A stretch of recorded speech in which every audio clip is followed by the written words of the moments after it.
محتارة تعملي ايه على الغدا؟ تعالي بقى وانا اقولك على فطيرة باللحمة سهلة وسريعة جدا وجميلة تحفة كده. هتعمليها في 5 دقايق وتغيير عن الروتين بتاع كل يوم بتاع الغدا. حرفيا هتعمليها في 5 دقايق. اول حاجة هنا كده معانا كمية اللحمة المناسبة ليكي، تنزلي عليهم ببصلتين مفرومين وبابريكا وملح وفلفل وبصل وتوم باودر، وهتقطعي فلفل وكزبرة، حزمة كزبرة وفلفل الوان على حسب اللي عندك، وهتعجنوهم كده عجنة محترمة وهتسيبوهم على جنب يرتاحوا شوية عم نجهز العجين. اهم حاجة تعجنيها عجنة كويسة اوي.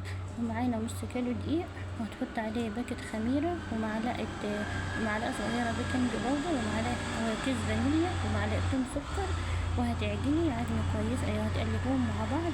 معانا كوباية لبن، هتنزلي بكوباية اللبن، اول كوباية لبن، وهتقلبي كده. وبعدين تحطي بقى المية بالتدريج، ما تزوديش ميه.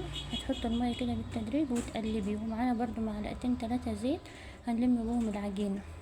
هتقلبي كويس كده. وبعدين معانا كمان كوبايه لبن هننزل بيها بالتدريج، بس برضو ما تزوديش. ولو زودتي ولقيت العجينه بقت ملزقه معاكي جامد، زودي عليها شويه دقيق.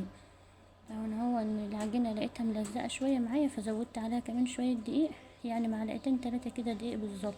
وهنحط بقى معلقتين الزيت اللي معانا وهنلم بهم العجينه. لم العجينة بقى على طول وسيبها تخمر بقى، وغطي عليها وسيبها تخمر نص ساعة كده في الجو اللي احنا فيه دي. وبعد كده هتقطعها كور مناسبة ليكي على حجم الفطيرة اللي انت عايزاه. تقطعي العجينة على بالطريقة اللي انت عايزاها على حجم الفطيرة المناسبة ليكي. لو وصلتوا لهنا يا حبايبي صلوا على النبي واعملوا اشتراك ولايك اعملوا اشتراك في القناة ولايك للفيديو. لو الفيديو عجبكم اعملوا له لايك، واللي ما اشتركش في القناه يشرفنا باشتراكه بجد. هتقطعي العجينه كور كده على حسب الفطيره اللي انت عايزاها. ربنا يا رب يوفق اولادكم واولادنا كلهم في الامتحانات الايام دي. لازم نعمل لهم حاجه تغيير وحاجه مغذيه، عشان الولاد بيبقوا جايين من الامتحانات بجد تعبانين، وربنا يوفقهم كلهم يا رب.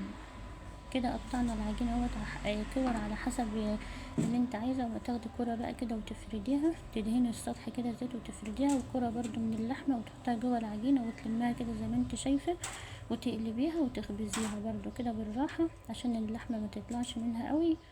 وترصيها بقى في الصواني اللي انت هتدخلها الفرن على طول.